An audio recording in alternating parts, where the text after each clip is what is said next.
The spaceship is on a mission to Titan, one of Saturn's moons. Astronaut John wakes up in the hibernation capsule. He feels weak after the long sleep.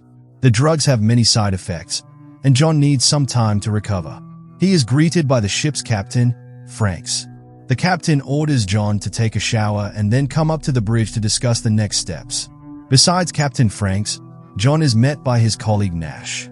Together, the men watch a message from the Mission Control Center and receive new instructions. They are to conduct routine equipment checks and prepare for gravitational acceleration. John tries to pull himself together, but this time he feels worse. He struggles to eat and confesses to Nash that he can't remember the last name of Zoe, his girlfriend. By evening, John manages to check all the equipment. He records a response message to Mission Control, reports the situation, and prepares for another hibernation cycle, which will last 3 more months.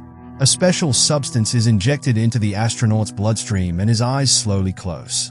Memories from the past wash over him, and for the next 3 months, he is deep in sleep.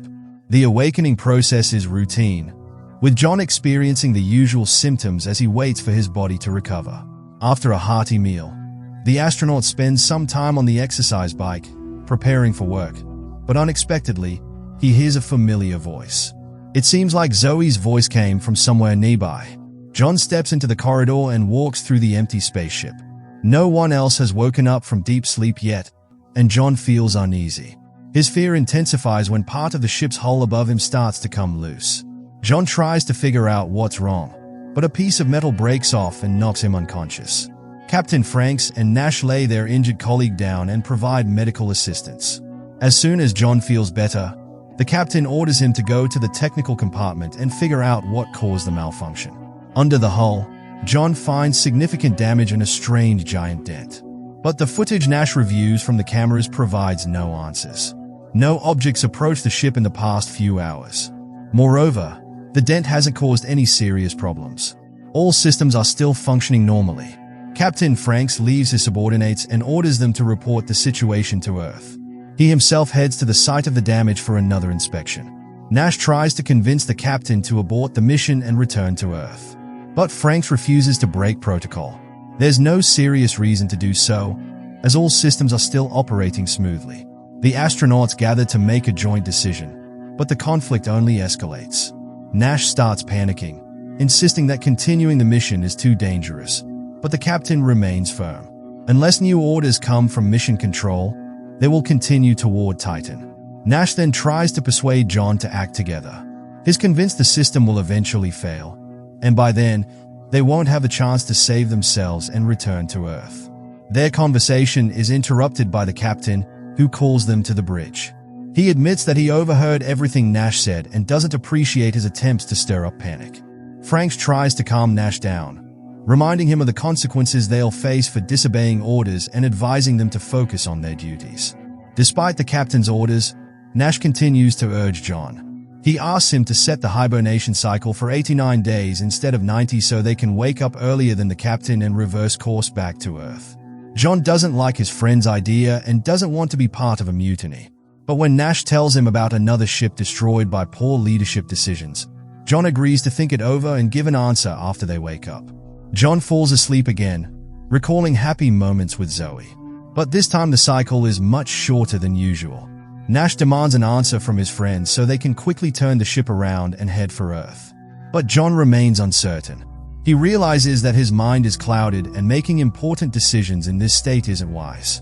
Jupiter appears outside the window, strengthening John's doubts.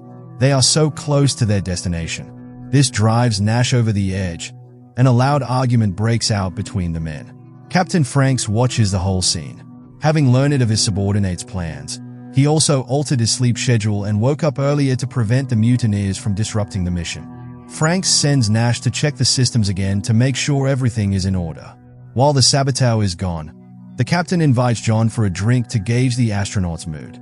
The commander assures John that he'll cancel the mission if it's necessary, but for now they must stick together and follow orders. Nash's derailed plans push him to the brink of insanity. He causes a scene, and Franks decides to relieve him of his duties and proceed with acceleration without him. John tries to stay out of the conflict and pretends that everything is fine, But the breach in the hull continues to trouble him, and he often has nightmares where it pulls him into the vacuum of space. Despite his concerns, John ignores Nash's pleas and heads to the bridge to prepare for the acceleration. The team gets ready to approach Jupiter. John sets the coordinates and sequentially activates the powerful engines that will take them to Titan. The acceleration is successful and the ship enters the orbit that will guide them to Titan. But Nash still believes it's a serious mistake. John isn't entirely sure they made the right choice either, but he tries to keep himself busy to avoid dwelling on it. He decides to check the equipment again and something strange happens. One of the radios transmits an unknown signal.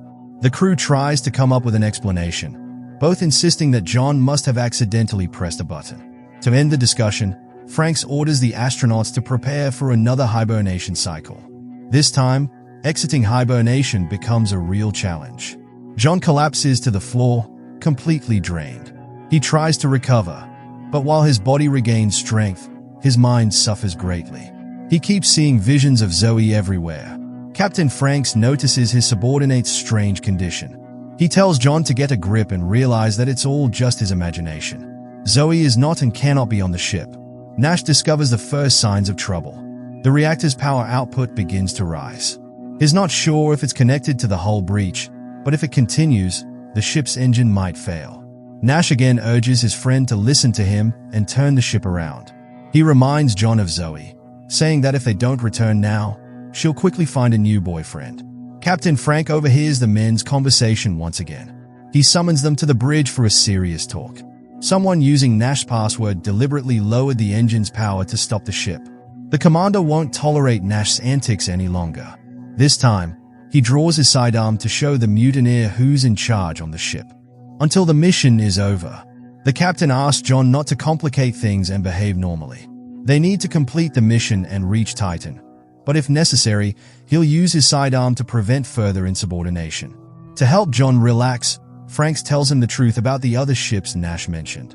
He swears the madman distorted the facts, and in that case, the captain wasn't at fault. The crew harmed themselves. John reluctantly admits he was wrong and agrees to continue working together. The captain tasks him with inspecting the equipment and re-establishing contact with mission control on Earth. While working, John's arm goes numb and he tries to examine it himself. But for a moment it seems like the limb swells and turns into a monstrous hand.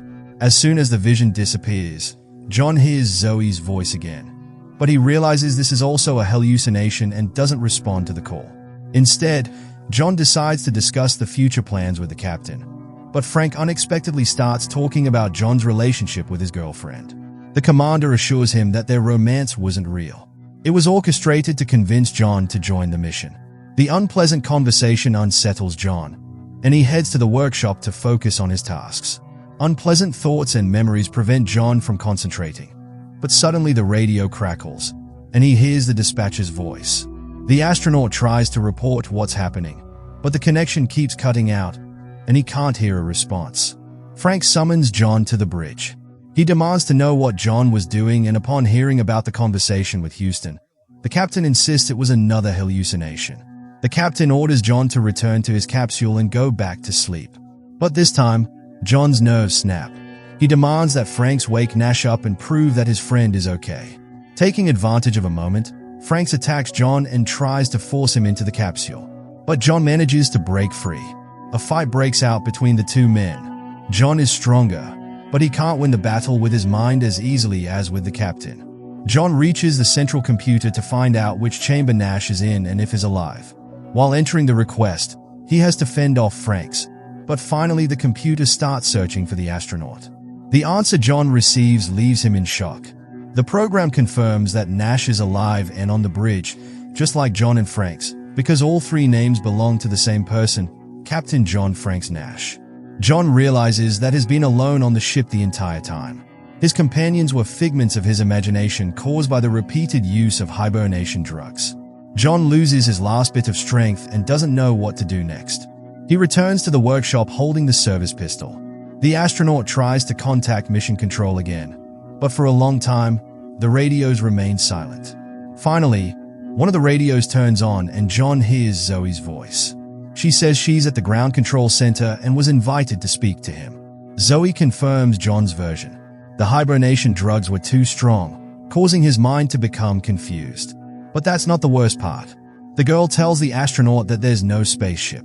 All this time, he's been part of a different experiment in deep underground. The planets and stars he saw through the window were just a simulation, as was the sensation of flying. But the impact was real. An earthquake hit the surface, partially collapsing the tunnel. Zoe asked her fiancé to gather his strength and help them rescue him. To do that, John needs to depressurize the cargo bay and leave the ship. She assures him that outside, there's an underground corridor leading to the surface. Captain Franks reappears behind John, trying to stop him. He claims that Zoe's voice is just another hallucination, and the story about underground tunnels and earthquakes is a fantasy his mind made up to explain the situation. Franks tells John that if he depressurizes the cargo bay, all that awaits outside is the vacuum of space, which will pull him out and end his life. But Zoe's voice gives him strength. He doesn't listen to the captain and opens the airlock. At first it seems like Zoe was right. John finds himself in a shaft and hears her voice nearby. He walks toward the light, hoping to soon reach the surface. But space engulfs the astronaut's body and carries him into the infinite void. Or was that a hallucination too? That's how the movie ends.